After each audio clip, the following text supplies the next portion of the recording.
বিসমিল্লাহিররহমানিররহিম। প্রিয় শিক্ষার্থী বন্ধুরা, আসসালামু আলাইকুম রহমতুল্লাহি ওয়া বারাকাতুহু। ইংলিশ অ্যাডভাইস পরিবারের পক্ষ থেকে একটি নতুন ক্লাসে সবাইকে স্বাগত। শিক্ষার্থী বন্ধুরা, আজকের ক্লাসটি যদিও আমরা টাইটেল দিয়েছি আলিম এবং এইচএসসি 2024, বাট সকলের জন্য ইকুয়ালি ইম্পর্টেন্ট। শিক্ষার্থী বন্ধুরা, আজকে আমরা আলোচনা করব ইম্পর্টেন্ট একটি গ্রামার টপিক নিয়ে, রাইট ফর্ম অফ ভার্বস 2023-এর একটি প্রশ্ন নিয়ে। যে প্রশ্নটি আলোচনা করলে আমরা 2024 এবং 2025 নেক্সট যে এক্সামগুলো আসবে সেগুলো কীভাবে প্রিপারেশন এবং কোন কোন জায়গাগুলো ফোকাস করব সেগুলো আমরা সহজেই বুঝতে পারবো। এবং আজকের এই ক্লাসটি অনার্স 7 কলেজ ফাজিল প্রত্যেকটা ক্লাসের জন্য ইকুয়ালি ইম্পর্টেন্ট। সো শিক্ষার্থী বন্ধুরা, আমরা আমাদের এই চ্যানেলে যেটা বলেছিলাম লেটস লার্ন ফ্রম হোম, ঘরে বসেই যেন আমরা এইচএসসি এবং অনার্সের সকল ক্লাসগুলোর প্রস্তুতি নিতে পারি। So right form of verbs বলতে যেটি মূলত বোঝায়, একটি ভার্বের মূলত 5টি ফর্ম আছে। 5টি form: do, does, did, doing and ডান।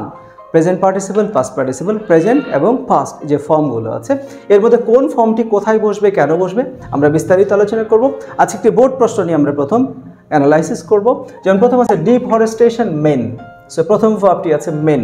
আমরা জানি যেগুলো প্রেজেন্ট ইস্যু, যেগুলো এভারগ্রিন এভার লাস্টিং ইস্যু, যেগুলো চিরস্থায়ী, সো এই ইস্যুগুলোতে আমরা কোন টেন্সে কথা বলবো? মূলত প্রেজেন্ট সিম্পল। সো মেন্স ভার্বের সাথে শুধুমাত্র এস যুক্ত করব।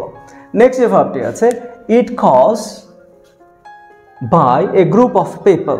সো ডিফরেস্টেশন যেটি হচ্ছে, আমাদের এক দল বা এক গ্রুপ লোক আছে যারা আমরা গাছ কেটে ফেলতেছি। So it cause, so very important প্রশ্ন হচ্ছে ইট কজ। সো শিক্ষার্থী বন্ধুরা, ইট কজ বলতে মূলত যেটি বোঝাচ্ছে, ইট বলতে ডিফরেস্টেশন। সো ডিফরেস্টেশন কোনো কিছু করছে? নাও। আমরা যখন দেখব যে বাক্যের সাবজেক্ট এবং এরপরে যে ভার্ব, এই ভার্ব এবং সাবজেক্টের মধ্যে রিলেশনটি এমন যে সাবজেক্ট নিজে কাজ করছে না, রাদার সেখানে কিছু হওয়া বোঝাচ্ছে, হওয়া বোঝাচ্ছে। সো গাছ কাটা, ডিফরেস্টেশন, এটা কি একা একই হচ্ছে? নাও। আরেকটি ইম্পর্টেন্ট জায়গা হচ্ছে বাই, একটা প্রিপোজিশন ব্যবহার করা হয়েছে, এক ধরনের মানুষের দ্বারা হওয়া বোঝাচ্ছে, সুতরাং এটি হবে প্যাসিভ ভার্ব। সো যেখানে প্যাসিভ ভার্ব হবে সে স্ট্রাকচারটা আমরা সবসময় খেয়াল করব, সাবজেক্টের পরে একটি অক্সিলারি ভার্ব, মূল ভার্বের পাস্ট পার্টিসিপল ফর্ম তথা V3, যেটিকে আমরা সাধারণত বলে থাকি সাবজেক্ট, অক্সিলারি ভার্ব, প্রেজেন্টের জন্য am, is, are, পাস্টের জন্য was, were এবং মূল ভার্বের পাস্ট পার্টিসিপল ফর্ম। সো ঠিক একইভাবে এটা ডু আর সাবজেক্ট বা ডুই সাবজেক্ট আমরা খেয়াল করব। সো এই সাবজেক্টটি হচ্ছে ডুই, নিজে কাজ করছে না, বরং এখানে হয়েছে বোঝাচ্ছে।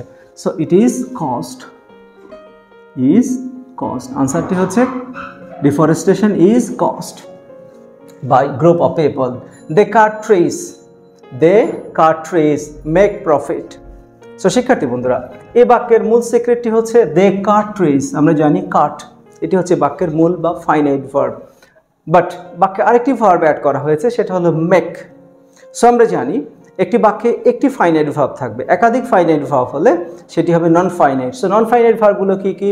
Two infinitive, present participle and past participle.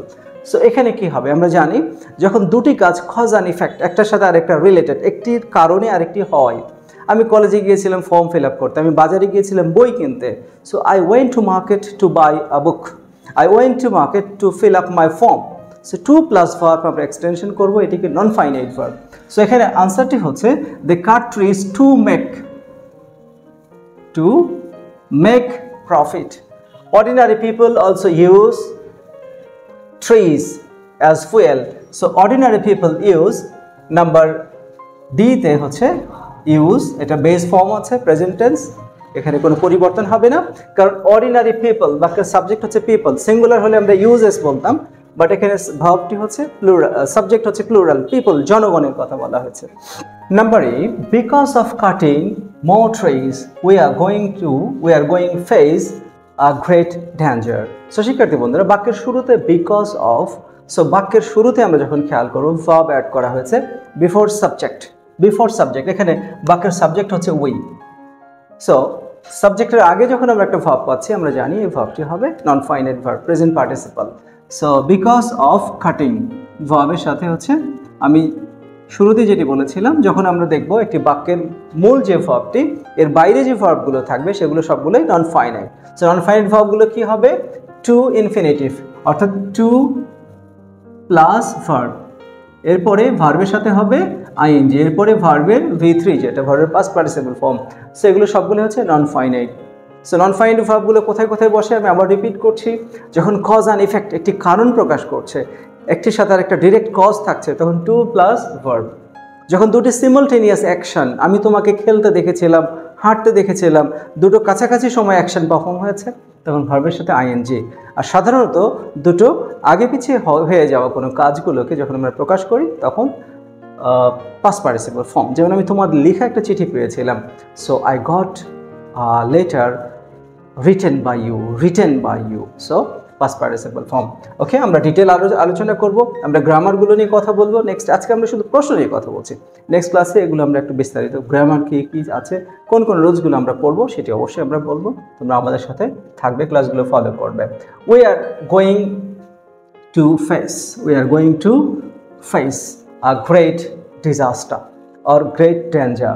We know that oxygen supply, we know যেহেতু প্লুরাল আছে, সো এখানে নো এর কোনো পরিবর্তন হচ্ছে না, ভার্বের প্রেজেন্ট ফর্ম। আমরা সকলেই জানি that oxygen supply by trees.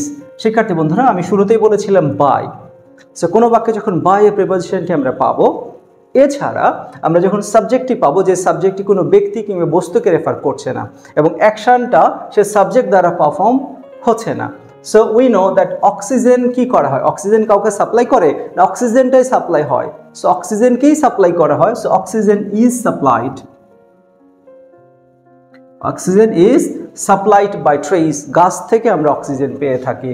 Without take, so আবারও বাক্যের শুরুতে সাবজেক্টের শুরুতে ভার্ব আছে, সুতরাং এই ভার্বটি কি হবে, present participle. Without taking oxygen we cannot live for a single moment. If trees cut down in this way, যদি এভাবে গাছ কাটতে থাকি আমরা at random, কার্বন ইনক্রিজ হবে। সো এটি আমরা জানি, এটি হচ্ছে first condition. So if trees cut, আবারও একটি বাক্য আমরা পেয়েছি, ট্রিজ কাট। সো গাছ কি কাটবে না, গাছকে আমরা কাটি নর্মালি, সো এটি হচ্ছে প্যাসিভ ভার্ব। সো প্যাসিভ ভার্বের স্ট্রাকচার যেটি আমরা বলেছিলাম, এই স্ট্রাকচারটা আমরা, এই স্ট্রাকচারের বাক্য আমরা অনেকগুলো পাবো। So if trees are cut down in this way, the amount of carbon dioxide will be increased. So the amount of carbon dioxide will be increased. So এটি first condition, subject will plus verb, but এটি যেহেতু passive form এই জন্য এখানে B যুক্ত হয়েছে। As a result, the heat rise. So কি হবে, temperature, the heat will rise, তাপমাত্রা বাড়বে।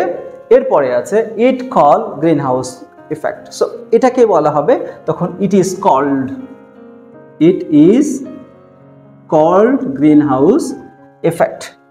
অ্যান্ড ফাইনালি যেটি বলা হচ্ছে, enjoy a peaceful life we must plant trees. So আমরা যদি এই পরিস্থিতিতে, আমরা জানি এবার যে ভীষণ গরম পড়েছে, এর মূল কারণ হচ্ছে ডিফরেস্টেশন।